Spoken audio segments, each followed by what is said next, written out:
नमस्कार, अनिशाज रेसिपी मराठीमध्ये आपलं पुन्हा एकदा मनापासून स्वागत आहे। तर आज आपण करणार आहोत मूग डाळ आणि उडीद डाळ याचे पापड। खूप सोप्या पद्धतीने मी तुम्हाला सांगितलेलं आहे आणि अगदी घरच्या घरी आपण मार्केटमधून पापड आणतो तसे पापड आज आपण घरी करणार आहोत। मस्त असे वर्षभर टिकतात, मन भरून सुद्धा खाता येतात आणि तेलकट सुद्धा होत नाहीत। त्याच सोबत लाल सुद्धा पडत नाहीत, व्यवस्थित असा पापड होतो, चवीलाही सुंदर। तुम्ही बघू शकता पापडला कलर सुंदर आलेला आहे आणि मी तुम्हाला एक पापड तोडून देखील दाखवलेला आहे। खूप सुंदर पापड झालेले आहे। चला तर मग आपण रेसिपी स्टार्ट करूयात।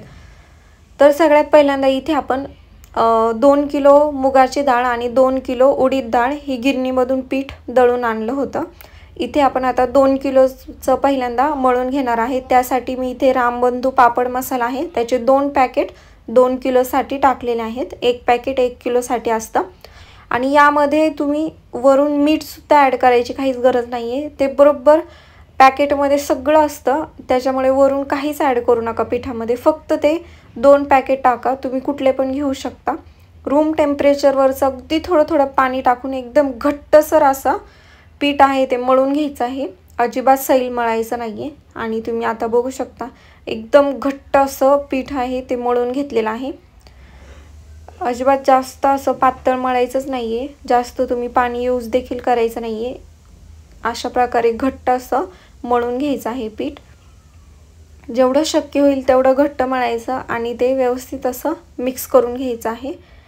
आणि जर तुम्हाला व्यवस्थित मळला जात नसेल तर तुम्ही याचे 2 भाग करून घ्या, म्हणजे हाफ भाग करून घ्या आणि नंतर ते एक एक करून व्यवस्थित असं मळून घ्या।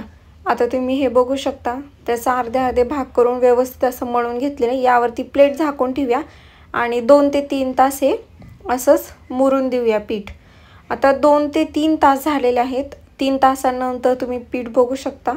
आता आपण प्लेट काढलेली आहे आणि पहिल्यापेक्षा आता थोडंसं असं सॉफ्ट झालेलं आहे पीठ आहे ते। आपण मुरायला ठेवल्यानंतर थोडंसं सॉफ्ट होतं। आता अगदी थोडंसं जेवढं तुम्हाला पापड करायचे आहेत लगेचच्या लगेच म्हणजे हाताला तेल घ्यायचं आणि एक गोळा काढून घ्यायचा आहे। सगळ्यात पहिल्यांदा जेवढ्या लाट्या करायच्या तेवढं गोळ्याच्या लाट्या करून घ्यायच्या, नंतर बाकीचं केलं तरी पण चालेल, काहीच हरकत नाही आहे। त्यासाठी एक उखळी घ्यायची, त्याला सुद्धा पूर्ण बाजूने तेल लावून घ्यायचं आहे। खूप जास्त देखील तेल लावायचं नाही आहे, अगदी थोडंसं लावायचं, जेवढं लागेल तेवढंच। आणि इथे तो एक गोळा घेतलेला आहे तो उखळीमध्ये व्यवस्थित असा ठेचून घ्यायचा आहे चांगला। तो ठेचल्यानंतर पापड आहे ते व्यवस्थित होता, गोळ्यांना चिरा पडत नाहीत आणि पिठाला मऊ होतो, तो जे आपण पीठ मळलेलं आहे ते मऊ होतं छान असं। व्यवस्थित 3 ते 4 मिनटं कुटून घ्यायचं आहे उखळीमध्ये आणि तुम्ही बघू शकता किती फरक आहे ते आपले मळलेले पीठ आणि जे आपण ठेचून घेतलेलं आहे ते। बघू शकता छान असं सॉफ्ट होतं। बाकीचं पीठ आहे ते असं झाकून ठेवायचं। त्यानंतर आपण जे पापड आहेत ते लाटण्यासाठी गोळ्या करणार आहोत, त्यासाठी सगळ्या गोळ्या सेम आकाराच्या होण्यासाठी इथे आपण असं व्यवस्थित असं हाताने प्रेस करून घ्यायचं आहे। एक मोठी अशी लाट्या असे बनवण्यासाठी आपण चाकूने छोटं छोटं असं कट करून घ्यायचं आहे, म्हणजे सेम अशा लाट्या होतील आपल्या पापडाच्या आणि सगळे पापड सारखेच होतील। तुम्ही बघू शकता तुम्हाला जेवढे मोठे हवे असतील तेवढं तुम्ही मोठ्या लाट्या करा, जेवढे तुम्हाला छोटेसे पापड हवे असतील तेवढं तुम्ही छोट्या छोट्या लाट्या केला तरी पण चालेल, काहीच हरकत नाही आहे। इथे आपण मीडियम साईजचे पापड केलेले आहेत, त्यामुळे मीडियम अशा लाट्या केलेल्या आहेत। तुम्हाला जेवढे पापड हवे असतील तेवढे तुम्ही लाट्या करू शकता।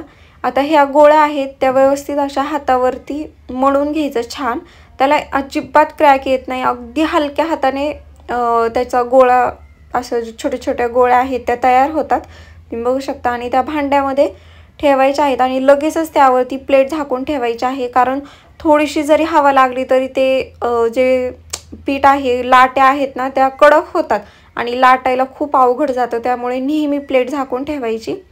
तुम्हाला आता एक पापड लाटून दाखवते। अगदी थोडंसं सगळ्यात पहिल्यांदा थोडंसं ऑइल घ्यायचं आहे आणि अगदी छोटीशी अशी लाटी आहे ती लाटून घ्यायची आहे, खूप जास्त ऑइल घ्यायचं नाही आहे। आता थोडंसं लाटून झालेलं आहे, तुम्ही बघू शकता त्याला गोल असा आकार आला की ते आपण जे पीठ आहे त्यामध्ये ते व्यवस्थित असं पीठ लावून घेणार आहोत दोन्ही बाजूने। खूप जास्त पीठ लावायचं नाहीये पापडांना, नाहीतर त्याला पांढरं पांढरं होतं, पापडांना पांढरं पांढरं दिसतं आणि जेव्हा आपण पापड तळतो तेव्हा तेल सुद्धा खराब होतं, त्याच्यामध्ये ते पीठ आहे ते उतरतं। त्यामुळे जास्त पीठ घ्यायचं नाहीये, जेवढं लागेल तेवढंच पीठ घ्यायचं। तसं पण पापड आहे तो खाली अजिबात चिटकत नाही आणि पूर्णपणे असा पापड लाटून झालेला आहे।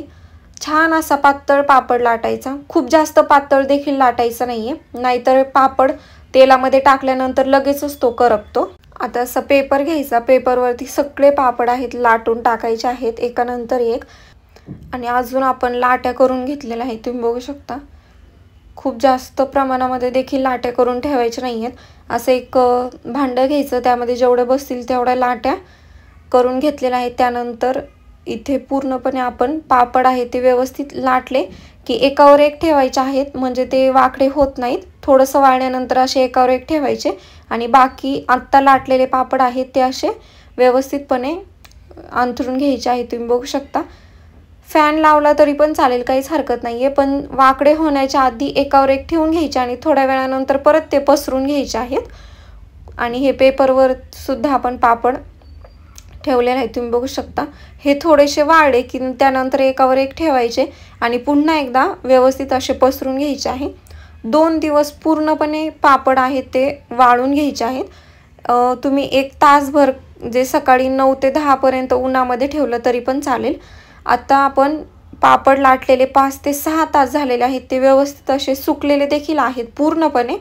आणि तुम्ही बघू शकता अशा आपण घरामध्येच पूर्ण पापड वाळवले आहेत, उन्हामध्ये अजिबात घेऊन जायचं नाहीये जास्त।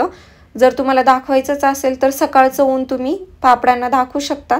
आणि पूर्णपणे पापड असे छान वाळलेले आहेत आणि व्यवस्थित आपण एकावर एक असे अंथरून ठेवलेले आहेत।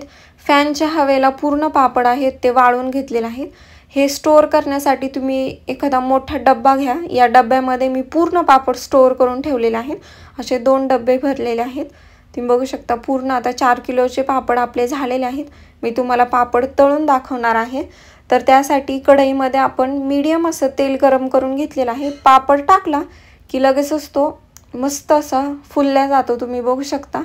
आणि असं तेल फक्त थोडंसं हलकं असं झटकायचा पापड, म्हणजे तेल त्याला जास्त लागणार नाही आणि काढून घ्यायचं आहे। तसं मी दुसरा पापड सुद्धा तुम्हाला तळून दाखवते, तुम्ही बघू शकता किती मस्त असा पापड फुलतो आणि लाल देखील होत नाही जर तुम्ही तो व्यवस्थित असा लाटला तर। खूप जास्त पातळ पापड लाटायचं नाहीये, खूपच जास्त पातळ लाटला तर मग तो तेलामध्ये टाकल्या टाकल्या लगेचच लाल होतो, करपला जातो। आणि जर तुम्ही खूप जाड पापड लाटला तर तो खाताना असा पिठाळ पिठाळ लागतो। त्यामुळे मीडियम असा पापड लाटायचा, खूप जास्त पातळही नाही आणि खूप जास्त जाड देखील नाही। अशाच प्रकारे आपण सगळे पापड आहेत ते तळून घेतलेले आहेत। जेवढं तेल हवं तेवढंच तुम्ही तेल घेऊ शकता। जर तुम्हाला खूप जास्त हे पापड मोठे वाटत असतील तर तुम्ही ज्या आपण लाट्या केलेल्या होत्या त्या लाट्या तुम्ही छोट्या करा आणि छोटे पापड लाटून घ्या। पापडाला सुंदर असा कलर देखील आलेला आहे। आणि जे आपण पापड मसाला टाकला होता त्यामध्ये पापडामध्ये तुम्ही बघू शकता प्रत्येक पापडला तो दिसत आहे, त्याने खूप सुंदर अशी चव येते।